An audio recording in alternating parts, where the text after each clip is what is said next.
আলবানী রাহিমাহুল্লাহর নাম শুনেছি, তিনি এই হাদিসকে সহিহ বলেছেন, সাহাহাহু আলবানী রাহিমাহুল্লাহ। এরপরে তারগীব এবং তারহিবের হাদিস ইয়াদ ইবনে বুকাইর রাদিয়াল্লাহু তাআলা আনহু তিনি বর্ণনা করেছেন, যেই ব্যক্তি জুমার দিনে মারা যাবে কুতিবা লাহু আজরু শাহীদিন ওয়া উকিয়া ফিতনাতিল আযাবিল কবর। তিনি দুটো বলেছেন, একটা হলেন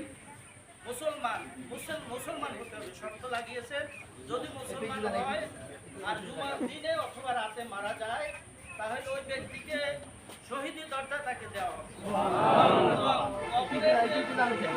প্রশ্ন আছে, যা কিছু আছে আল্লাহ রসুল বলেছেন তাকে তা মাফ করে দেওয়া হবে। কতকে এদিকে যান ওদিকে হাঁটছি আর আমাদের মাঝে থেকে বিদায় হয়েছে, ওই মেসেজ দিয়ে রেডি হয়ে গেল ওই মেসেজ কতকে এদিকে যান মামা আর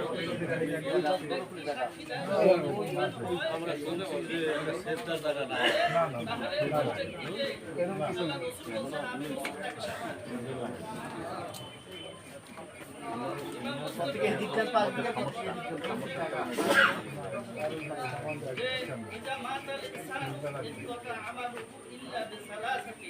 মানুষ মারা গেলে তার সকল আমল নামার দরজা বন্ধ হয়ে যায়, কিন্তু তিনটা জারি থাকে, চলমান থাকে।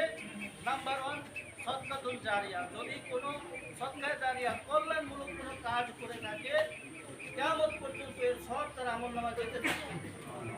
এরপরে যদি সে এমন কোনো ইলমুন কুনতাফাহু বিহি, এমন কোনো ইলম অর্জন করে থাকে, সাধারণ মানুষ অনেক সময় দেখা যায় দিনের পথে চলে আসার পরে অনেক মানুষকে দাওয়াত দিয়ে ওই পথে নিয়ে যায়।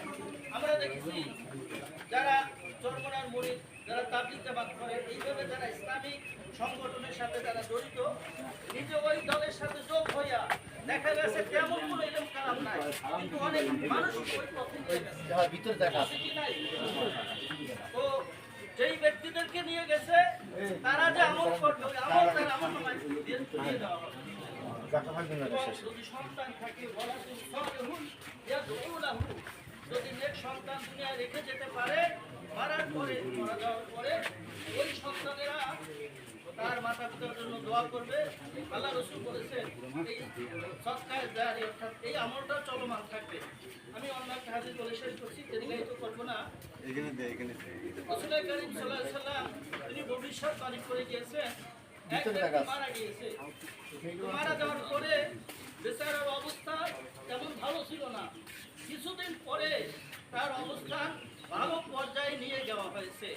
তখন ফেরেশতাদেরকে জিজ্ঞাসা করলো, আমি তো এই অবস্থায় ছিলাম না, আমার অবস্থা ছিল না, আমার যে বদল হলো এর কারণ কি? তখন ফেরেশতারা বলছেন, বে দোয়ায়ে ওয়ালাদিকা, তোমার সন্তান দুনিয়া থেকে রেখে আসছো, তোমার সন্তান তোমার জন্য দোয়া করেছে, রব্বির হামহুমা কামা রব্বায়ানি সগীরা। এই দোয়া করতে করতে তোমার সন্তানের দোয়া কবুল করেছে, তোমার গুনাহ খাতা মাফ করে তোমার দরজা বন্ধ করে দিয়েছে। এজন্য আমরা যারা এখানে মুরব্বী যারা উপস্থিত হয়েছি, সকলের আছে, সকলের মারা যেতে হবে। আপনি হিন্দু হন, মুসলমান হন, খ্রিস্টান হন, বৌদ্ধ হন, আপনি নাস্তিক হন, এই আয়াত কেউ অস্বীকার করতে পারবে না। প্রত্যেক মানুষ জীব মানুষ, এখানে জীবের কথা বলা হয়েছে, জীব মাত্রই মরণশীল, প্রত্যেকের মরতে হবে।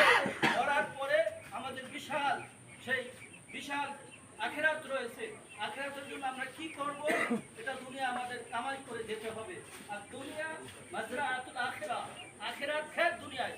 আপনি যদি এখানে ফসল আয় না করেন, কাজ না করেন আপনার মাঠে ময়দানে, তাহলে আপনার জিরো। এজন্য আমাদের সকলে কাজ করতে হবে। আল্লাহ রাব্বুল আলামিন আমাদেরকে যে কোরআন দিয়েছেন, আল্লাহ রাসূল অসংখ্য হাদিস আমাদের মাঝে রেখে দিয়েছেন, এর উপর আমাদের সকলের চলতে হবে, নিজে চলতে হবে, সন্তানদের তাদেরকে চালাতে হবে, আমার পরিবারকে সুন্দরভাবে দিনের উপর চালাতে হবে। আমরা যদি এভাবে চলতে পারি তাহলে আমাদের সমাজ আসলে শান্তি এবং দূর হতে পারে। আমরা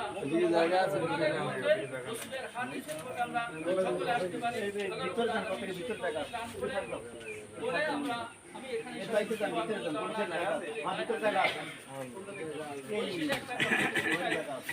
আমাদের মাঝে থানায় ইনচার্জ জনাব মারুফ হোসেন স্যার আমাদের মাঝে উপস্থিত আছেন। এই গার্ড অফ অনার সম্পর্কে অনেকের কাছে নসিহত উনি ওসিয়া করে গিয়েছেন। আর শরিয়াতে যদি কোনো ওসিয়া সেটা যদি বৈধ হয় মৃত্যু ব্যক্তির পক্ষে, তাহলে ওই ওসিয়া যদি বৈধ হয় তাহলে সেটা পালন করার প্রয়োজন হয় না।